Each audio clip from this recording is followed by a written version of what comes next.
지혜롭게 쓰게 해주세요.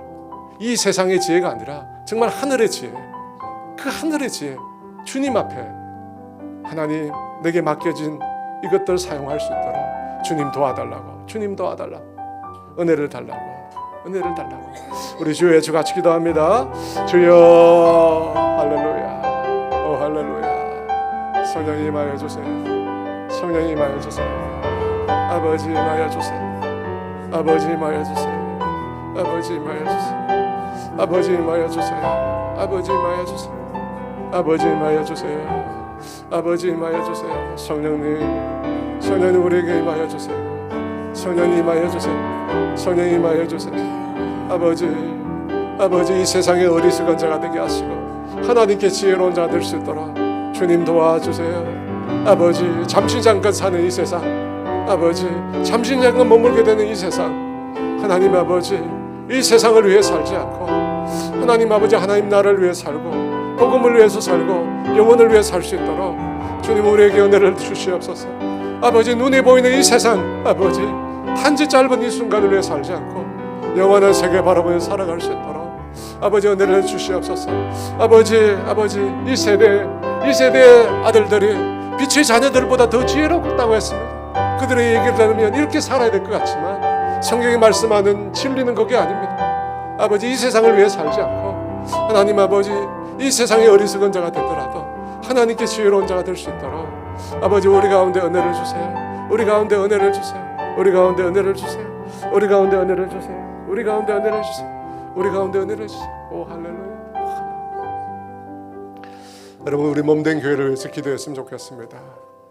우리 사랑하는 성도들이 모여있는 이 몸된 교회, 하나님 아버지 이 교회도 세상의 어리석음으로 살게 하시고 정말 하나님 보시기에 지혜로운 교회가 되게 해주십시오.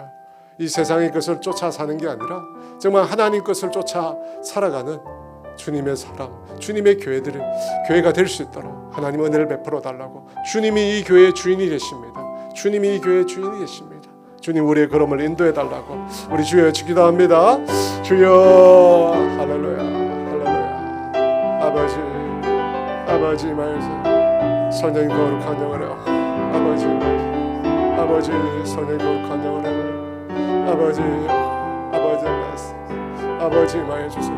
성령 하나님 임하여 주세요. 성령 하나님 임하여 주세요. 성령 하나님 임하여 주세요. 성령 하나님 임하여 주세요. 성령 하나님 임하여 주세요. 아버지 성령 하나님 임하여 주세요. 성령 하나님 임하여 주세요. 아버지 임하여 주세요. 성령 임하여 주세요. 아버지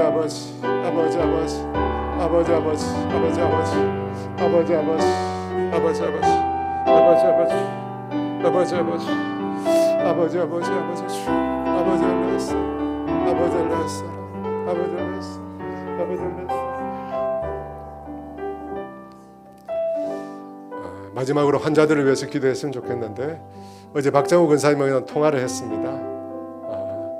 5번 항암을 받고 난 이후에 수술 여부를 결정한다고 합니다. 그 말은 암이 수술할 정도보단 크다는 뜻입니다. 다음 주 월요일부터 5번 받는데 3박 4일로 입원을 해서 항암 주사를 맞습니다. 여러분 너무 힘들겠죠. 항암 주사 맞을 때 고통과 부작용이 얼마나 심하겠습니까? 우리 권사님을 위해서 기도할 때 여러분 그 항암 그리고 암이라고 하는 환경보다 주님을 볼 수 있도록 기도합시다. 그 환경 때문에 주님이 가려져서 못 보면 그게 힘든 거예요. 여러분 주님은 풍랑을 밟고 우리 가운데 오십니다. 우리가 힘든 것은 풍랑을 보기 때문에 힘든 거예요. 주님을 보면 풍랑 위를 걸을 수 있습니다. 그런 평안이 우리 권사님에게 있었으면 좋겠습니다. 여러분 우리는 한계가 있는 인생입니다. 언젠가 우리가 세상을 다 떠나게 돼요. 근데 우리에게 중요한 게 뭐예요? 주님 보는 겁니다. 주님 보는 거예요. 우리 권사님 주님 보게 하시고 주님의 그 사랑에 대해서 흔들리지 않게 하시고 주님이 나를 사랑하시고 끝까지 나와 함께 하신다는 사실, 그 믿음 흔들리지 않도록 붙들어 주셔서 능히 이 과정을 이기게 해달라고 여러분 기도해 주시면 좋겠습니다. 위에서 기도하실 때 우리 홍순정 집사님 위해서 기도해 주시고 우리 최병호 집사님도 어깨 시술하셨는데 위해서 기도해 주시고 우리 정소영 집사님 피아노 하시는 아버님이 오늘 15번 방사선 치료받은 결과를 봤습니다. 함께 해주시고 또 기도해 주시고 우리 최영 전도사님 아버님 위해서도 기도해 주시고 여러분 환자 드리면 안 돼요. 우리 알코올 중독으로 또 골절 가운데 있는 우리 박동호 우리 박수현 집사님 아버님 위해서도 그리고 메니에르병으로 고통받고 있는 많은 성도들 위해서 우리 주여 외쳐 같이 한번 기도합니다. 주여 할렐루야. 성령님 임하여 주세요. 성령 우리 가운데 임하여 주세요. 아버지 풍랑을 밟고 오시는 주님 우리가 풍랑 바라보면 아버지 우리의 마음은 흔들릴 수밖에 없습니다. 풍랑처럼 우리의 마음도 아버지 아래 위로 끊임없이 흔들릴 수밖에 없는 인생들입니다. 주님을 보게 해주세요. 주님이 우리 눈에 보이게 해주세요. 주님 우리 가운데 있음을 알게 해주세요. 주님이 나를 붙잡고 계시고 주님이 나를 안고 계시고 주님이 나를 어루만져 계시고 주님이 나를 떠나지 않는다는 사실을 내가 알게 해주세요. 주님의 사랑을 느끼게 해주세요. 내가 너를 버리지 않고 결단코 너를 떠나지 않는다 말씀하시는 그 하나님의 사랑 가운데 거할 수 있도록 주님 은혜를 주세요. 주님의 은혜를 주세요. 아버지 도와주세요. 아버지 그 어떤 환경도 그 어떤 질고도 아버지 주님과 우리 사이를 가로막지 못하도록 주님 우리 가운데 역사해 주세요. 주님 우리 가운데 역사해 주세요. 주님 우리 가운데 역사해 주세요. 아버지 은혜를 주세요. 성령 은혜를 주세요. 성령 은혜를 주세요. 아버지 회복의 은혜를 주세요. 아버지 임하여 주세요. 아버지 거룩한 영으로 임하여 주세요. 연약하고 지치고 곤고한 영혼들 가운데 하나님 찾아가 주시고 위로해 주시고 회복의 은혜를 주세요. 치유의 은혜를 주세요. 새롭게 된 은혜를 베풀어 주세요. 오 할렐루야. 성령 하나님 임하여 주세요. 성령 하나님 임하여 주세요. 성령 하나님 임하여 주세요. 성령 하나님 임하여 주세요. 성령이 거룩한 영으로 임하여 주세요. 거룩한 영으로 임하여 주세요. 거룩한 영으로 할렐루야. 아버지 임하여 주세요. 아버지의 영으로 임하여 주세요. 아버지의 성령으로 충만케 하여 아버지 임하여 주시고 오 할렐루야. 오 할렐루야. 오 할렐루야. 오 할렐루야.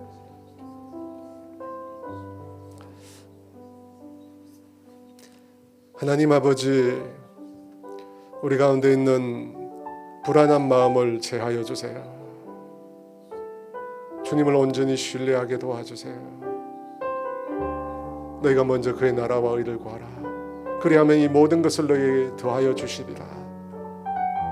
여러분 내일을 알지 못하는 세상 사람들의 말에 귀를 기울이기보다 온 세상을 지으시고 우리의 모든 것을 이미 알고 계시고 우리의 죽음 이후까지도 알고 계시는 천지우주 만물 모든 것을 지으시고 창조하신 전지전능하신 그 하나님의 말씀을 우리가 듣게 해주세요. 그 하나님 말씀을 우리가 신뢰하게 해주세요. 그 하나님의 말씀을 따라 살아갈 수 있도록 은혜를 다하여 주세요. 그래서 어리석은 자가 되지 않고 참으로 지혜로운 주님의 사람들이 다 되게 하여 주시옵소서. 주님이 맡기신 것 아낌없이 주를 위하여 복음을 위하여 영혼을 위하여 하나님 아버지 내어드리는 주의 사람들이 다 되게 하여 주시옵소서. 지금은 우리 주 예수 그리스도의 은혜와 하나님의 다함이 없는 사랑하심과 성령님 교통하심과 인도하심과 위로하심이 오늘 주님의 말씀을 따라 불의한 청지기가 아니라 정말 주님이 기뻐하시는 삶을 살기로 결단하는 사랑하는 성도들 위해 이제로부터 영원토록 함께 하시기를 간절히 축원하옵나이다.